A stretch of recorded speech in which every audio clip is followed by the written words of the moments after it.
The sound of her palm connecting with my cheek echoed through the backyard, silencing every conversation at my graduation party. I stood there, hand pressed against my stinging face, watching my stepmother's perfectly manicured fingers curl into a fist at her side. My name is Amanda Parker, and what should have been one of the proudest moments of my life, graduating summa cum laude from business school, had just turned into a viral scandal, though I didn't know it yet. "How dare you?" Victoria screamed again, her face contorted with rage. "After everything we've done for you, you selfish little brat." The party guests, my friends, professors, and family members, stood frozen, phones raised, capturing every moment of Victoria's meltdown. My father, as usual, stood slightly behind her, his face a mask of discomfort but taking no action to defend his only daughter. I should have seen this coming. The signs had been there all morning. Victoria had been oddly interested in my graduation ceremony, considering she'd skipped every other milestone in my life since marrying my dad 5 years ago. She'd even insisted on hosting this backyard party, something completely out of character for a woman who'd once told me that celebrating others' achievements was wasteful. Now I knew why. "I won't ask again," she hissed, stepping closer. "Sign over the trust fund. Your grandmother would have wanted us to have access to it. We're family." I almost laughed at that. Family? Victoria had spent the last 5 years systematically trying to erase every trace of my late mother and grandmother from our lives. She'd redecorated the house, disposed of family photos, and even tried to convince my father to change my last name to match hers. "No," I said firmly, straightening my shoulders. "Grandma left that money to me for my future. She was very clear about her wishes." Victoria's eyes narrowed. "Your father needs that money for his business. Don't you care about your father's success?" I looked at my dad, still standing silently behind his wife. He'd been different since marrying Victoria, more distant, more willing to let her make all the decisions.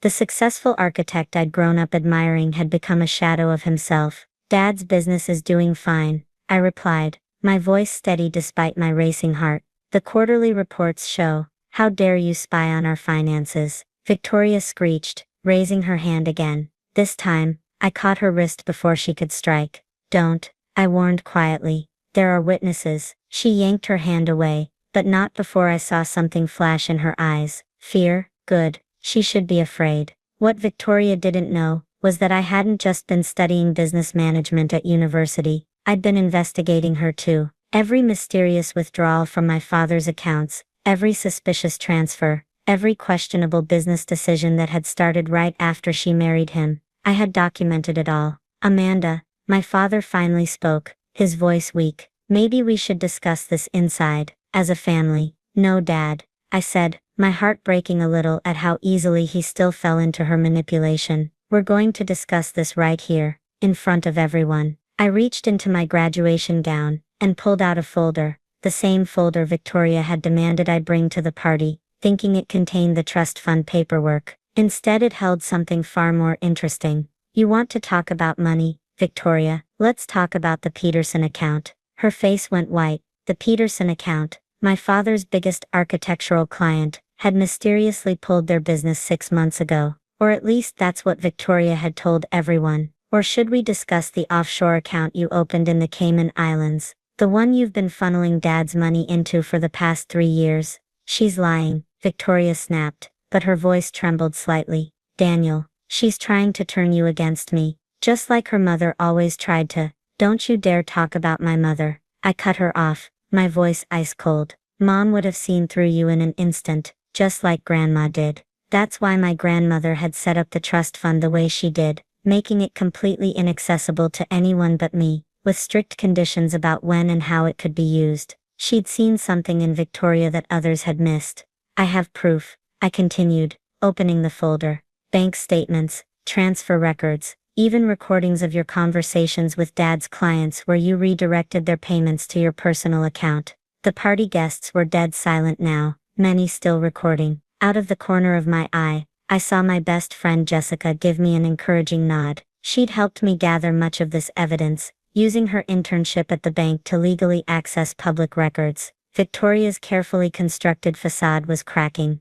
"Daniel," she pleaded, turning to my father, "she's lying. She's jealous of our happiness, just like you said she'd be." But for the first time in years, my father wasn't looking at Victoria. He was looking at the documents I'd spread out on the patio table. His architect's eye, trained to notice details, was finally seeing the truth.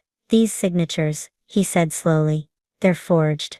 "Of course they are," I said gently. "Victoria's been forging your signature for years, on contracts, on bank documents, even on the papers that dissolved your partnership with Mr. Peterson." "No." Victoria's voice rose hysterically. "Daniel, remember what we discussed, about Amanda's mental health, about how she invents stories? That was her biggest mistake." My father's head snapped up, confusion crossing his face. "What? We never discussed Amanda's mental health." "Because there was nothing to discuss," I said, pulling out one final document. "But Victoria did try to schedule me for a psychiatric evaluation last month, without my knowledge or consent. She forged your signature on that too, Dad." The look on my father's face was heartbreaking, the slow dawn of realization, the pain of betrayal, the horror of understanding just how thoroughly he'd been manipulated. "Security footage from the bank," I continued, laying out screenshots, "shows Victoria accessing your safety deposit box on days you were out of town. Phone records, showing calls to all your major clients, followed by mysterious contract cancellations. Good.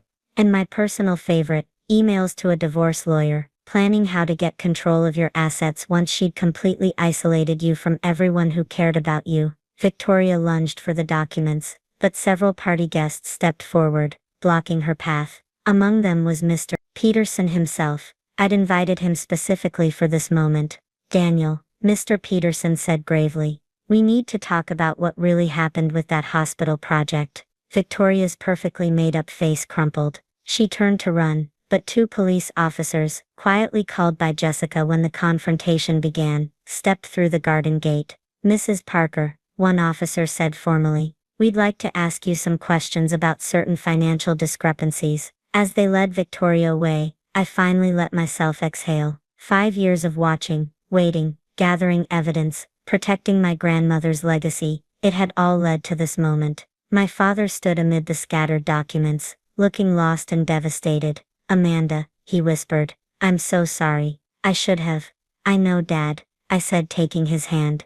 "I know." What none of us knew then, was that at least 3 different guests had uploaded videos of the confrontation to social media. By morning, Victoria's slap, my revelation, and her subsequent arrest would be trending across multiple platforms. But that was just the beginning of how this video would change everything. The party guests slowly began to disperse, many stopping to hug me or shake my hand. My professors looked proudly on. My final project on financial fraud investigation had been inspired by my own family drama, though they hadn't known it at the time. As the sun set on what should have been just my graduation party, I watched my father talking quietly, with Mr. Peterson, already beginning to rebuild the partnerships Victoria had destroyed.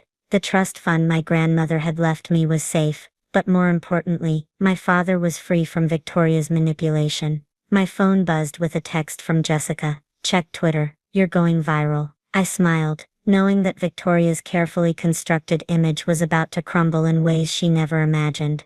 But that was just the beginning of the story. The morning after my graduation party, I woke up to over 100,000 notifications.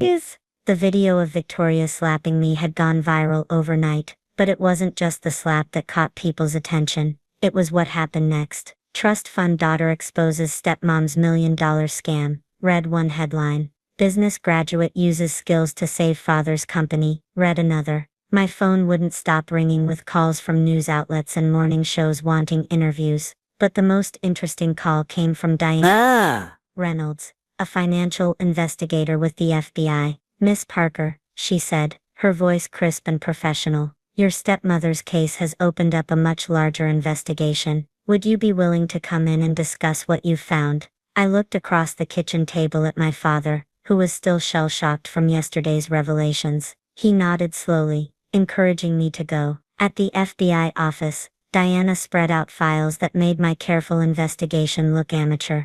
"Victoria Monroe," she said, using my stepmother's maiden name, or should I say Victoria Reynolds, or perhaps Victoria Chen. "She's been doing this for years." My stomach dropped as Diana showed me photographs of different women, all bearing a striking resemblance to Victoria, all with different names, all married to successful businessmen who mysteriously lost everything. 3 different identities, 3 different victims before your father, Diana explained.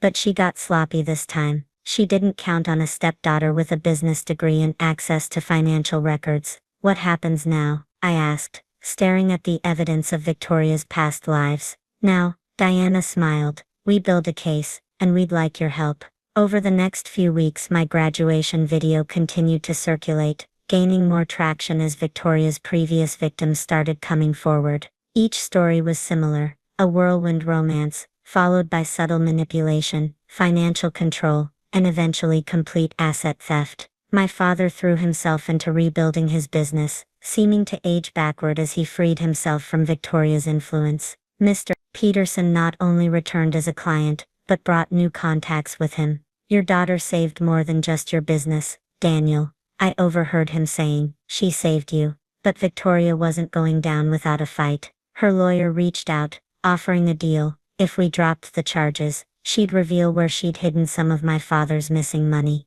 Not a chance, I told the FBI, we'll find it ourselves. And we did. My business school professors connected me with forensic accountants who specialized in tracking hidden assets. Together, we followed Victoria's money trail across continents, uncovering accounts and properties purchased with stolen funds. The viral video had unexpected consequences too. Women from across the country started reaching out, sharing similar stories of financial abuse and manipulation. A support group formed organically in the video's comments section, with victims helping victims. Jessica, who'd been quietly recording everything at the graduation party, started a podcast about financial fraud awareness. You're not just taking down Victoria, she told me during one episode, you're helping people protect themselves from others like her. But the biggest surprise came from an unexpected source. One morning, a sleek black car pulled up to our house. An elegant woman in her 60s stepped out. I recognized her immediately from Diana's files. Mrs. Chen, I asked, using the name Victoria had used when she married her first victim. Margaret, please, she said, her eyes kind but determined. I saw your video. I've spent 10 years being ashamed of how she deceived me. You gave me the courage to fight back. Margaret had been a successful restaurant owner when she met Victoria. After losing everything, she'd rebuilt from scratch, now owning a chain of successful establishments. I have records, she said, pulling out a thick folder.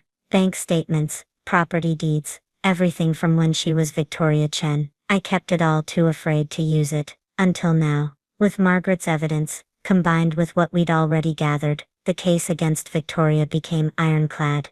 But something still bothered me. Why did she push so hard for my trust fund? I asked Diana during one of our meetings. She had already stolen so much from Dad.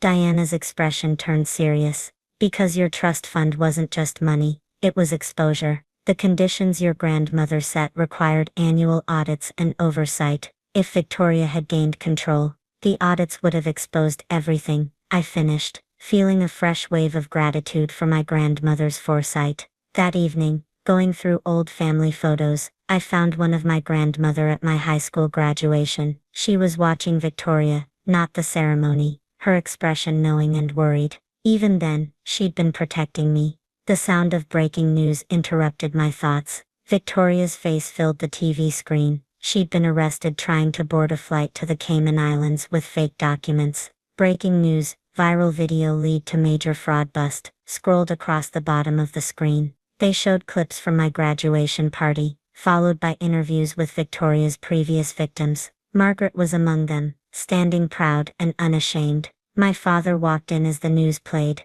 placing a hand on my shoulder. Your mother would be so proud, he said softly. She always said you had her intuition, and your grandmother's strength. I covered his hand with mine, feeling the weight of everything we'd been through, everything we'd survived.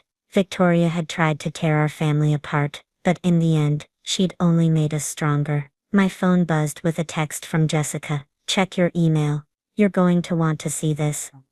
The email Jessica wanted me to see was from the publisher of Financial Times. They wanted to feature my story, not just about exposing Victoria, but about the growing movement it had inspired. From trust fund to truth finder, how one graduate's stand against financial abuse went viral would be their cover story. But more importantly, they wanted me to write a regular column about financial fraud awareness and protection. My first piece would coincide with Victoria's trial. The courthouse was packed on the first day of proceedings. Victoria sat at the defendant's table, her designer outfit replaced by simple business attire, her usual perfect makeup, notably subdued. She didn't look at me as I took the stand. "Miss Parker," her lawyer began, "isn't it true that you harbored resentment toward Mrs. Parker from the beginning? That this whole investigation was driven by jealousy?" I smiled, remembering Victoria's similar accusations at my graduation party. "No," I replied calmly.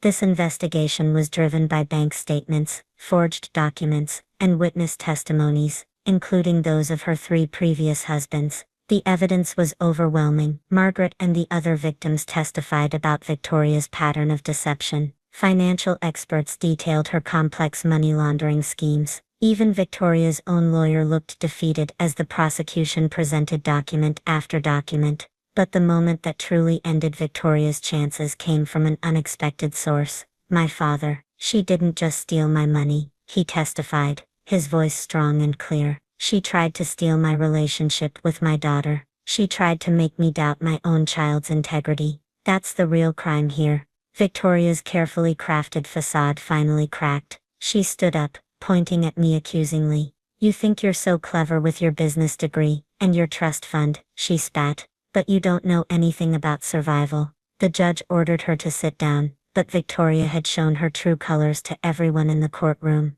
The verdict came swiftly: guilty on all counts. Victoria was sentenced to 15 years in prison, and ordered to pay restitution to all her victims. As they led her away, she turned to glare at me one last time. I simply smiled and waved goodbye. Outside the courthouse, surrounded by reporters, I announced the launch of the Parker Foundation, a non-profit organization dedicated to helping victims of financial abuse. The trust fund my grandmother had protected would now protect others. "Your grandmother knew exactly what she was doing," Margaret told me at the foundation's opening ceremony. "She protected you so you could protect others." My father, standing nearby, had tears in his eyes. He donated the first major contribution to the foundation, matching my trust fund dollar for dollar. "Making things right," he'd said simply. Jessica's podcast had evolved into a full-time position with the foundation, hosting workshops about financial literacy and fraud prevention.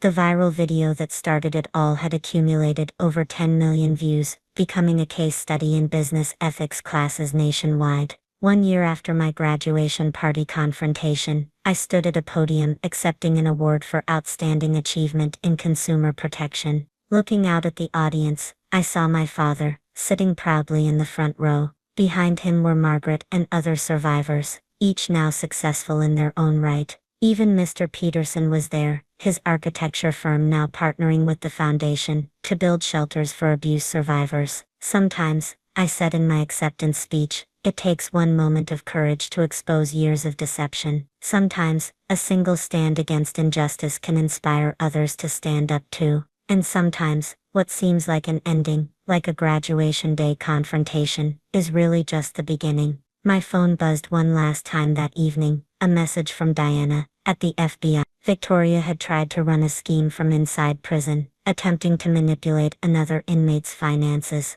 This time, thanks to our foundation's monitoring system, she was caught immediately. I smiled, tucking my phone away. Victoria had underestimated me, just as she'd underestimated my grandmother. She thought she was destroying our family, but instead, she'd helped create something stronger, a movement that would protect countless others from people like her. Looking out from my office window at the foundation's headquarters, I could see the sign we'd chosen: Trust and Truth, a reminder that sometimes the best revenge isn't just exposing lies, but using that exposure to build something meaningful. My grandmother would have been proud.